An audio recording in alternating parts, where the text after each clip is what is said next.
তোমরা ভালো আছেন না এখন? আর বারবার কই দিত কেন সাটিয়ে হতা হই নইলে তারা মন বইত না। তো খুব খুশি হলাম মনোরাল্লা দেখো ভবিষ্যতে যেন এন একখান সুন্দর জিনিস হয়, ওনারা যে কোনো সময় পোয়াশা লইয়া আইত পারিবেন, দেখতে পারিবেন, বন্ধু বান্ধবরে লইয়া আইত পারিবেন, এই নিলে একখান জায়গা হয় পান বেগুনায় বলে হল বেগুনের লইয়া আরও বেগুন ইস্যু মিললে পোয়াশা লইয়ারে এইলে জায়গা অন পারবে। আর মিলন মেলার কথা কই, মিলন মেলা তো এনে হতে দিলই তো না, এন জিনিস গরম ফুরিতে টানিয়ে আনুন ফুরিবে বেগুনের পোয়াশা লইয়ারে যেন টানিয়াই। তো খুব খুশি হলাম আজ বেগুনের দেখা হয়ে গেল কই। আর একখান লিখিত বক্তব্য আছে ইয়ানি কেন ওনারা পড়ে দিই। প্রথমে আমি বলে রাখি যে আমি খুব অভিভূত হয়েছি যখন আমাকে বলেছিল এখানে আসার জন্য। আমি একটা দৈনন্দিন কাজ হিসেবে এটাকে নিয়েছিলাম।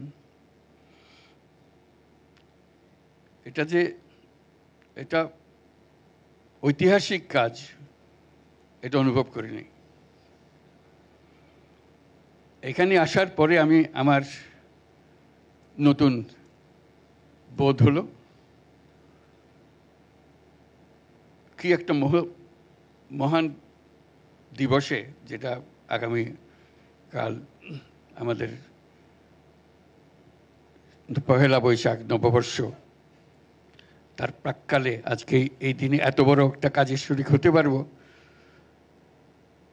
সেই জন্য নিজেকে খুব সৌভাগ্যবান মনে করছি।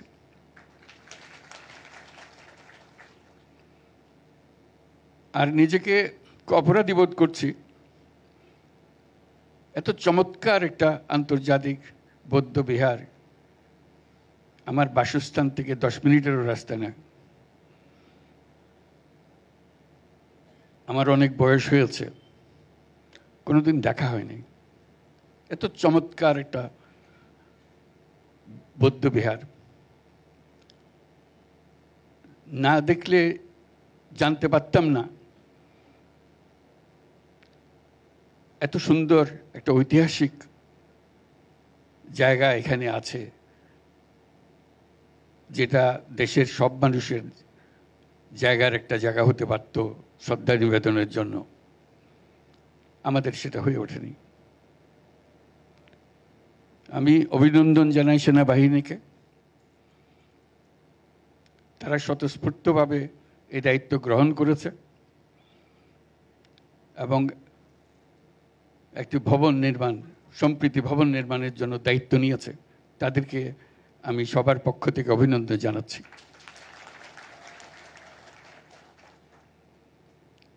যেটুকু দেখেছি ইতিমধ্যে যেটা আছে অত্যন্ত হৃদয়গ্রাহী, আবেগ আপ্লুত করে এরকম একটা জিনিস। শুধু এটা বৌদ্ধদের এটা ধর্মীয় স্থান হবে সেটা একটা খণ্ডিত অ্যাটিচিউড। এটা দেশের সকল মানুষের ইতিহাসের অংশ।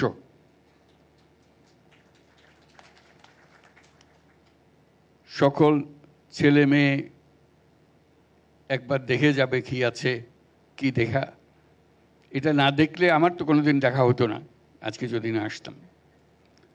এবং আমার মতো বাংলাদেশে আরও বহু মানুষ আছে যারা জানিও না যে এরকম একটা প্রতিষ্ঠান আছে, একটা ধর্মীয় প্রতিষ্ঠান আছে, এবং অত্যন্ত মনোমুগ্ধকর, হৃদয়ে আকর্ষণ করে। আজকে আমরা যারা এখানে উপস্থিত আছি যারা সবাই বয়স্ক মানুষ, আমার খুব অনুভব করছি যে আমরা এইসব অনুষ্ঠান আমাদের ছেলে মেয়েদেরকে সঙ্গে নিয়ে করতে পারি না কেন। তারাই তো এটাকে ধারণ করবে, আজকের অনুষ্ঠানটা মনে রাখবে যে ওই দিন এটা হয়েছিল, আমি উপস্থিত ছিলাম। আশা করি এরকম অনুষ্ঠানে আমরা ভবিষ্যতে শুধু আপনাদের নিজেদের ছেলে মেয়ে না, বাংলাদেশের অন্যান্যদের ছেলে মেয়েদেরকে নিয়ে আসা, এটা আমাদের ঐতিহ্যের একটা অংশ। সম্প্রতি চীন গিয়েছিলাম, প্রায় প্রত্যেকটা সভাতে আমি উল্লেখ করেছি অতীশ দীপঙ্করের কথা, এবং কীভাবে বৌদ্ধ ধর্ম এখান থেকে বাংলাদেশ থেকে চীনে গিয়েছে, সেগুলো তাদেরকে বলছে, কিন্তু নিজে আর কোনোদিন অতীশ দীপঙ্করের বাড়িও যায়নি। তার অবদানের সম্বন্ধে কারো খোঁজ খবরও নিই নাই। শুধু বলেছি অতীশ দীপঙ্করের অনেক মনাস্ক্রিপ্ট চীনের বিভিন্ন মনাস্ট্রিতে ছড়িয়ে আছে, সেগুলো সংগ্রহ করার কথা বলেছি। এই যে দুরকম ভূমিকা, নিজের দেশের মানুষ অতীশ দীপঙ্কর কেন গিয়েছিল, চীনের অত্যন্ত শ্রদ্ধেয় মানুষ হিসেবে কেন তিনি স্থান পেলেন তাদের মনের মধ্যে, অতীশ দীপঙ্করের উল্লেখ করলে মানুষ চেনে থাকে। তো সেই ইতিহাস তো মুছে যাওয়ার ইতিহাস না, এই ইতিহাস তো সগৌরবে তুলে ধরার ইতিহাস। আমাদেরই মানুষ, আমাদেরই পাড়ার মানুষ। তখন তো এত যানবাহনও ছিল না, কিছুই ছিল না। কিভাবে এত কিছু পার হয়ে হিমালয় পর্বত পার হয়ে সে দেশে গেল, সে দেশে বৌদ্ধ ধর্ম প্রচার করলো, আজ পর্যন্ত তাকে মানুষ চেনে সেখানে। আজকে যেটার ভিত্তিপ্রস্তরে স্থাপন হলো, সে ইতিহাসেরই তো অংশ এটা।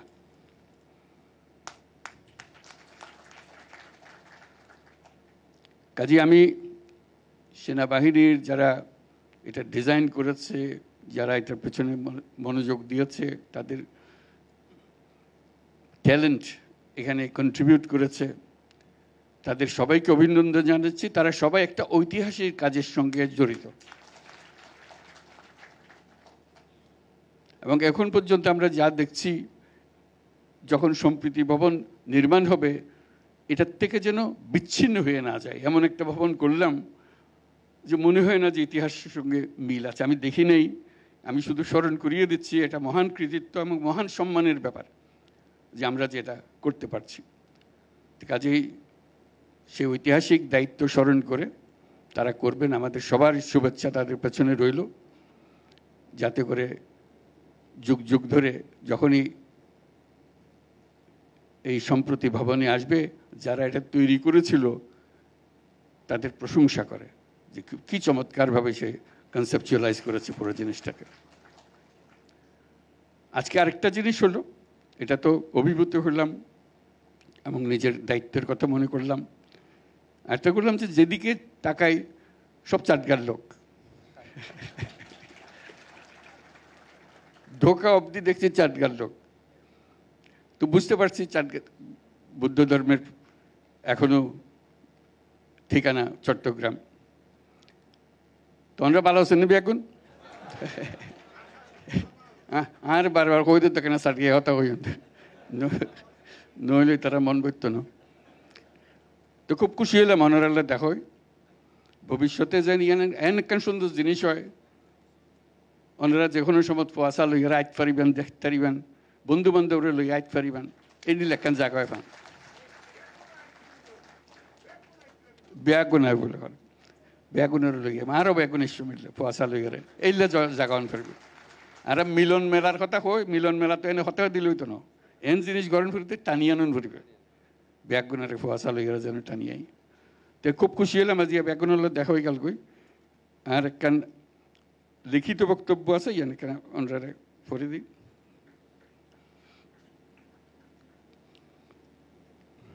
এক্সেলেন্সিজ, সুপ্রিয় উপস্থিতি, আপনাদের সবার প্রতি আমার শুভেচ্ছা ও সালাম। বাংলা নববর্ষের প্রাক্কালে আমরা আজ ঢাকা আন্তর্জাতিক বৌদ্ধবিহারে সম্প্রীতি ভবনের ভিত্তিপ্রস্তর স্থাপন করতে যাচ্ছি। আমরা করে ফেলেছি কিন্তু এর মধ্যে। এমন একটি সুন্দর শান্তিপূর্ণ অনুষ্ঠানে আমাকে আমন্ত্রণ জানানোর জন্য বাংলাদেশ বুদ্ধিস্ট ফেডারেশন এবং আন্তর্জাতিক বৌদ্ধবিহারের কর্মকর্তাদের প্রতি আমার কৃতজ্ঞতা ও ধন্যবাদ। একই সঙ্গে সবাইকে বাংলা নববর্ষের অগ্রিম শুভেচ্ছা জানাচ্ছি। শুভ নববর্ষ। অতি প্রাচীন সময় থেকে এই অঞ্চলের গুরুত্বপূর্ণ শিক্ষা প্রতিষ্ঠান হিসেবে আবির্ভূত হয়েছিল এখানকার বৌদ্ধ বিহারগুলো। এগুলো আমাদের ঐতিহ্য ও সভ্যতার নিদর্শন। পৃথিবীর দূর দূরান্ত থেকে ভিক্ষু ও ছাত্ররা এই বিহারগুলোতে আসতেন। মহামানব বুদ্ধের শান্তি ও সম্প্রীতির বাণী বিশ্বে ছড়িয়ে দিতেন। শুধু ধর্মীয় আচার ও শিক্ষা নয়, সমাজের জনকল্যাণকর কর্মসূচিরও কেন্দ্র ছিল এদেশের বৌদ্ধ বিহারগুলো। মহামানব গৌতম বুদ্ধ বিশ্ব মানবতার কল্যাণে সম্প্রীতি ও সাম্যের বাণী প্রচার করেছিলেন। বৌদ্ধ ধর্ম জীবজগতের সকল প্রাণীর মঙ্গল কামনা করে। মহামানব বুদ্ধ বলেছেন, শান্তি সুখ থেকে আমরা কাউকে বঞ্চিত করতে পারি না, এমনকি ক্ষুদ্র জীব থেকেও বঞ্চিত করতে পারি না।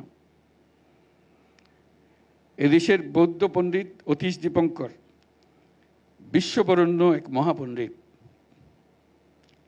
মহামানব বুদ্ধের বাণী তিনি বহন করে দিয়েছিলেন সে মহাচীনের তিব্বতে। চীনে এখনো তাকে সর্বোচ্চ মর্যাদায় শ্রদ্ধা জানানো হয়। বৌদ্ধ ধর্মের নিদর্শন, স্থাপনা, ঐতিহ্য ও পণ্ডিতগণ মানব সভ্যতার ইতিহাসে অত্যন্ত গুরুত্বপূর্ণ। সুপ্রিয় উপস্থিতি, আমি বরাবরই বলে এসেছি, নানা মত, ধর্ম, রীতিনীতির মধ্যেও আমরা সবাই এক পরিবারের সদস্য।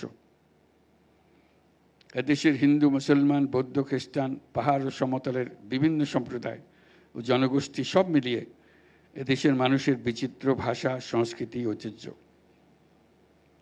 আগামীকাল পহেলা বৈশাখ আমাদের এই সম্প্রীতির অন্যতম প্রতীক। প্রত্যেকে নিজ নিজ উপায়ে নিজেদের রীতি অনুযায়ী আগামীকালকে উদযাপন করব। আমরা সবাই সার্বজনীন এই উৎসবে অংশ নেব। আজকে আমি যেখানে আছি, এই আন্তর্জাতিক বৌদ্ধবিহার বাংলাদেশের সাম্প্রদায়িক সম্প্রীতির অন্যতম নিদর্শন হোক। প্রতিষ্ঠার পর থেকে এটি বৌদ্ধ ধর্মাবলম্বী সহ বাংলাদেশের জাতীয় স্বার্থ সংশ্লিষ্ট বিষয়ে গুরুত্বপূর্ণ ভূমিকা পালন করে আসছে। গৌতম বুদ্ধের অহিংসা ও সাম্যের বাণীর প্রতি শ্রদ্ধা রেখে বাংলাদেশের বৌদ্ধ সম্প্রদায়ের ধর্মীয়, সামাজিক ও সাংস্কৃতিক ঐতিহ্য সংরক্ষণ এবং কারিগরি শিক্ষা সহ বিভিন্ন জনকল্যাণকর কর্মসূচি পালন করে আসছে এই বৌদ্ধবিহার। আন্তর্জাতিক বৌদ্ধবিহারের সম্প্রীতি ভবন বাংলাদেশের সম্প্রীতি ও মানবতার ঐতিহ্যকে ধারণ করে জাতীয় ও আন্তর্জাতিকভাবে গৌরবময় ভূমিকা রাখবে, এই আমার প্রত্যাশা। আমাদের সম্প্রীতি ও মানবিক মূল্যবোধের জয় হোক, বিশ্বে শান্তি বিরাজ করুক, এই কামনা করে আমার বক্তব্য শেষ করছি। সবাইকে আবারও সালাম ও নববর্ষের অগ্রিম শুভেচ্ছা জানাচ্ছি। শুভ নববর্ষ। মহান আল্লাহ আমাদের সহায় হন।